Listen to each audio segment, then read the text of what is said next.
Good morning, everybody. This is Colin from the Life of Logos podcast.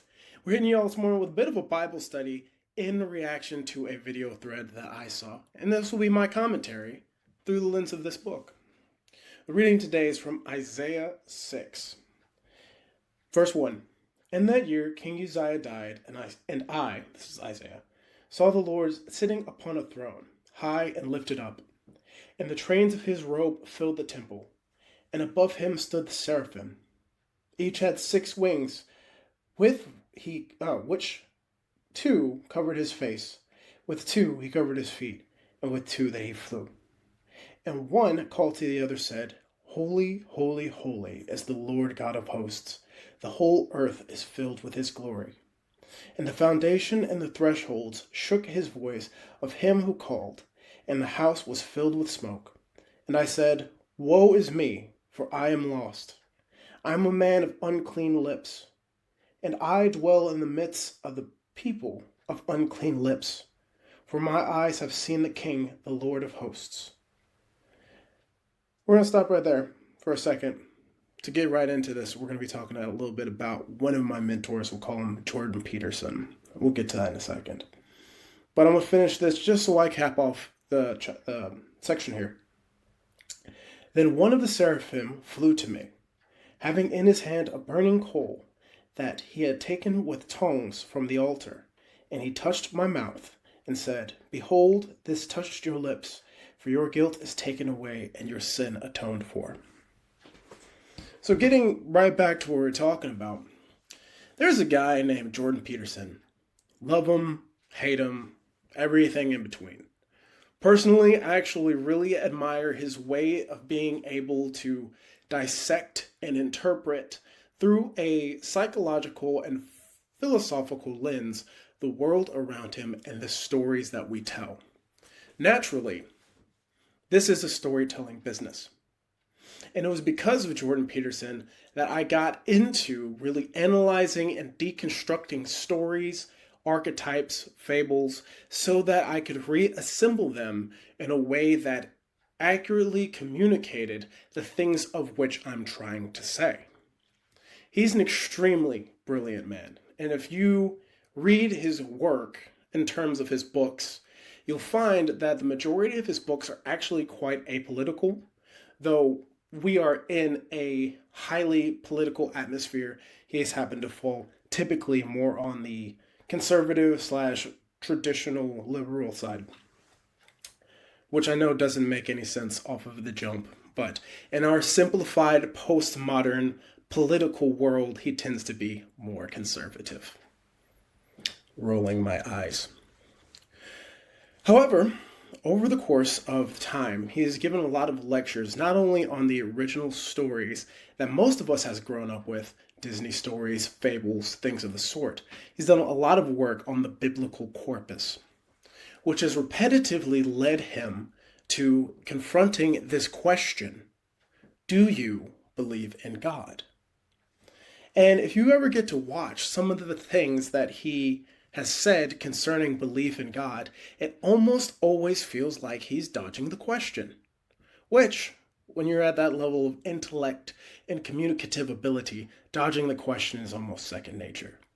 But the truth of it, and something that I admire about Dr. Peterson, is his ability to commit to the definitions that are necessary to clearly articulate an argument. Oftentimes, and though many people do find this annoying, oftentimes when you hear him speak, he'll always ask, what do you mean by X? What do you mean by believe? What do you mean by truth? What do you mean by happen? What do you mean by mean? And one of the things that he keeps bringing up in this particular conversation of, do you believe in God? What do you mean by belief? And I know that frustrates a lot of people. Personally, I appreciate it because that word belief actually defines the nature of the question. What do you mean by do I believe in God? The truth of it is that when someone asks another person that question, do you believe in God? The question is highly subject to where you are, what the culture is and who is this God figure that you speak of. Really, when people ask that question, the undermining question is, do you agree with my values? Not do you believe in God?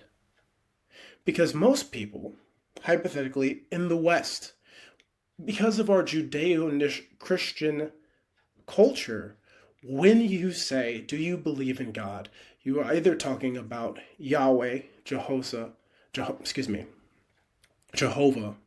or Jesus. But then even then, your perception of who that entity is also different from person to person. Consider this for a second. Hypothetically, you have a sibling. What is so mind-blowing about that is that the way that you relate to your parents is always going to be different than the way your brother or sister relates to your parents. And the way your parents relate to your brother or sister is going to be different than the way that they relate to you. For example, I have a very outgoing, gregarious personality. I'm the type of person who likes to get on podcasts and discuss very high-level philosophical ideas, my business ideas, and be very vulnerable about my own ambitions in this world. My brother is not that way. He's very much reserved, strongly opinionated, but not the type of person who will go talk to strangers about his ideas. He's one of the type of people that will stay reserved to himself before he speaks out about how he actually thinks or feels. He's also not one to have contested conversation. Conversely, I love when people disagree with me, because I feel it gives me more insight. We're two very different people who were raised by the same set of two people. Now, the way that my dad is going to interact with me is going to be very different than the way he acts with him. The way that I perceive my dad is going to be different than the way that my brother perceives my dad. How much more so will God appear different to every person than he does to ourselves? So by asking the question, do you believe in God, you haven't defined what that character of God is. Therefore, when I say, I believe in God, and when Kenny says, I believe in God, we may be talking about the same entity through the same lens and perceiving the same God in two different ways. And if perception is reality, then there's no telling who we're actually talking about, which is the first major flaw in that question. The second one, if Jordan Peterson ever sees this, and I would love for him to, is that question of belief. What do you mean believe?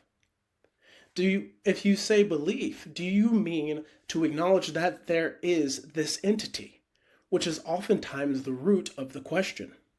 The very close secondary possibility of that is, do you hold the same values that I hold by acknowledging said entity? Which is a possibility as well. Those are the two most common forms that the question actually means. Though it comes across simply as, do you believe in God? It really either means, do you acknowledge God, or do you share the same values of me? That actually wouldn't answer the question at all, though would it? Because I would venture to say the majority of people in our Western Judeo-Christian society are willing to acknowledge the presence of some higher being, though you may not be able to articulate who that entity is, what the character of that entity is, or how that person or entity shows up in your life. Also, most of us, regardless, particularly in the West, regardless of our faith or belief in a higher entity, tend to share similar values. Those values then manifest themselves in our culture. This is getting very long-winded, I know. But if you were to say that I really believe in God, assuming that you can define who God is, and you set a definition of I believe in him, then the real question beyond those two initial questions is, how is your life different for believing in God? And that is the most interesting question. And I think if you go back and listen to the way Dr. Peterson talks about God, Jesus, Jehovah, all of these creatures, these entities, Yahweh, it becomes far more interesting.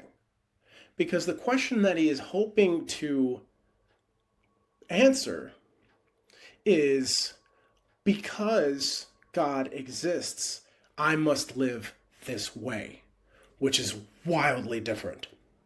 Because if you actually go back and look at the corpus of Dr. Peterson's lectures, debates, interviews, it tends to translate around two major things, in my opinion. And I'm sure there's more on this list.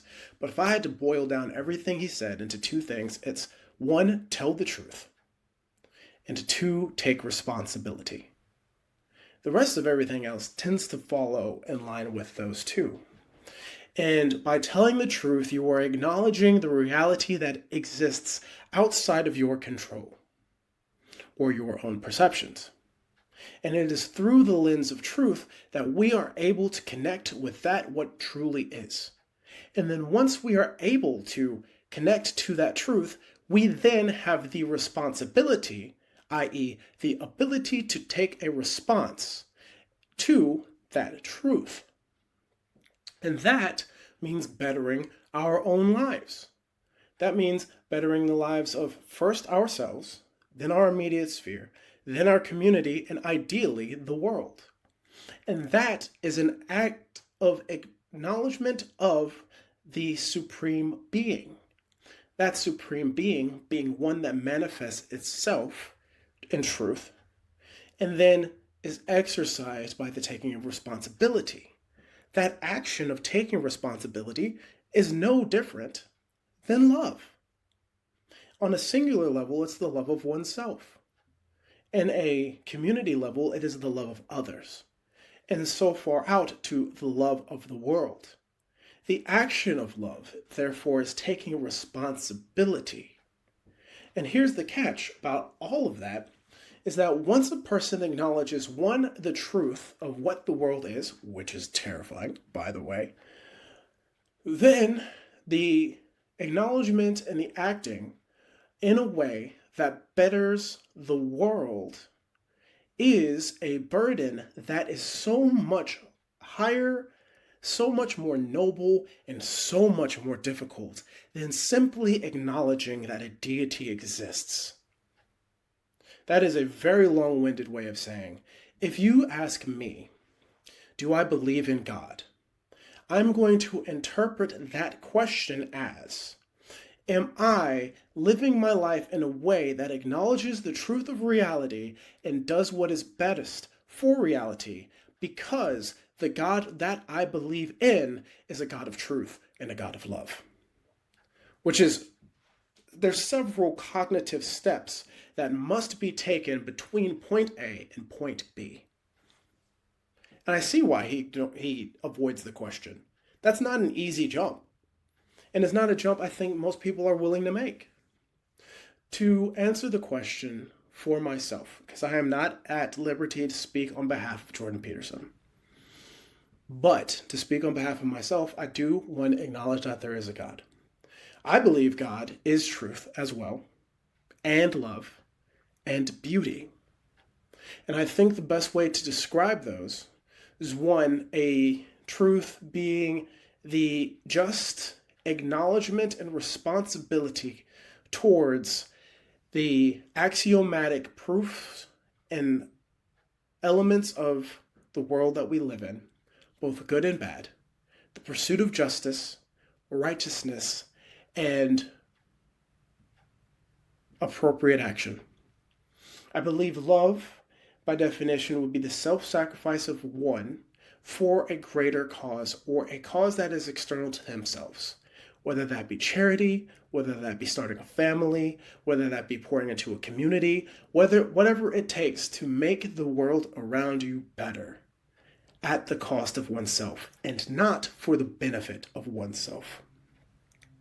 Now, it does get a little blurry when it comes to self-love, but oftentimes self-love means foregoing your immediate pleasure for your long-term betterment, i.e., not drinking because you want to live to 100. That is self-love.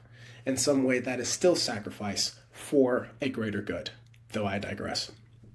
Beauty, I would acknowledge, is every part of reality that is healing to the human soul.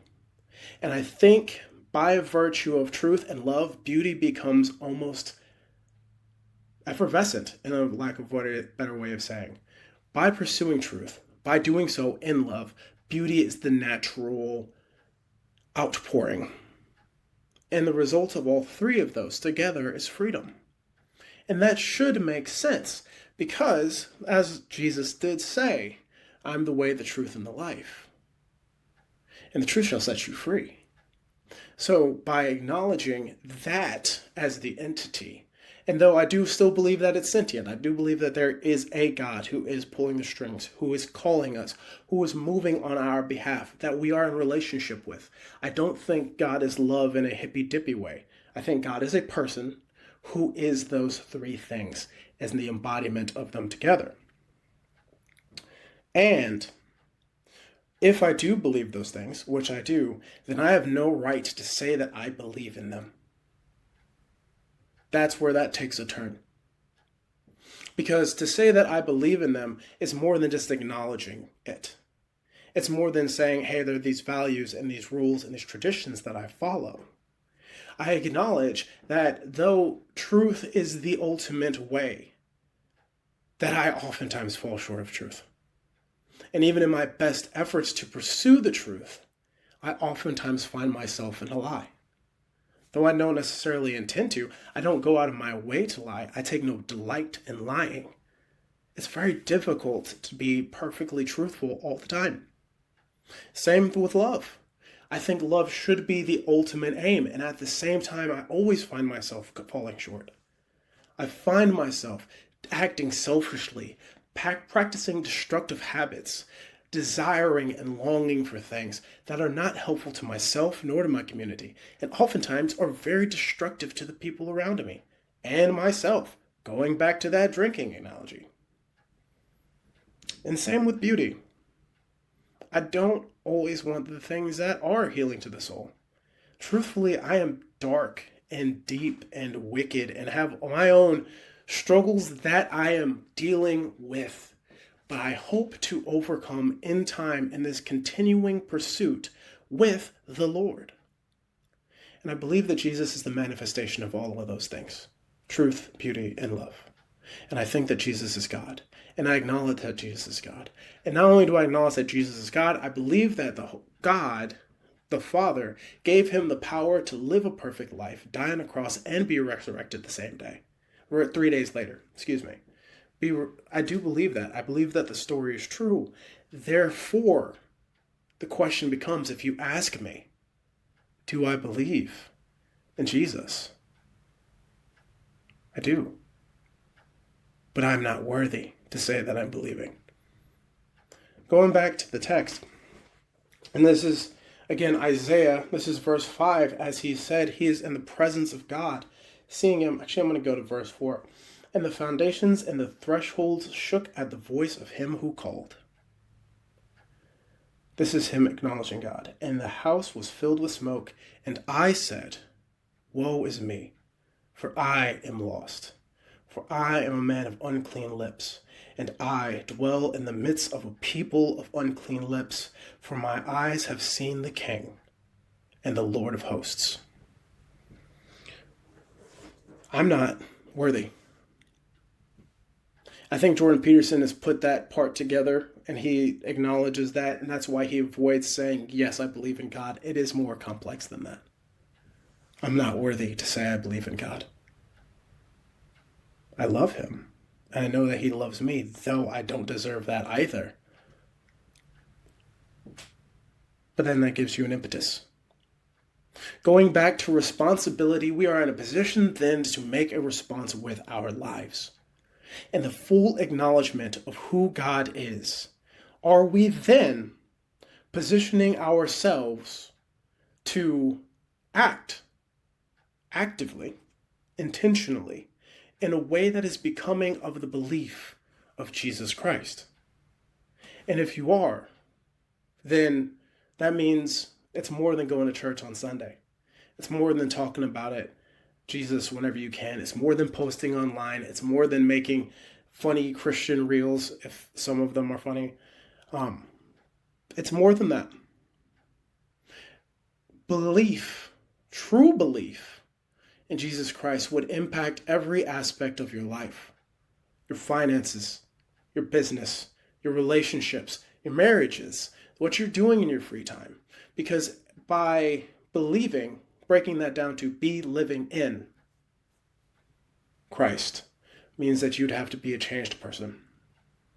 You'd have to be a person who is compelled by the Spirit of Christ living in you to be different. And you can't do that with a mere acknowledgement. I think an acknowledgement's a start. By all means, confess with your tongue that Jesus is Lord and repent. By all means. But that's just the beginning. This has been a deep and very long thought concerning Isaiah, Jordan Peterson, and myself. The application, therefore, is as I'm moving into a new stage. Insight, the franchise, is going really well right now. And we are starting to move into a place where we have business. We're going to be hiring people on here in just a second and expanding into parts 2 and 3 of the business, ideally before the turn of 2026. So with that, my own impetus and my own self-reflection question is this. Not for you all, this is for me to answer. And you all can keep me accountable to this. Am I acknowledging Christ in the way that I run my business? Because that's going to be the next test. Until we get an answer for that, my name is Colin. This is the Life of Logos podcast, and we'll see you all next week.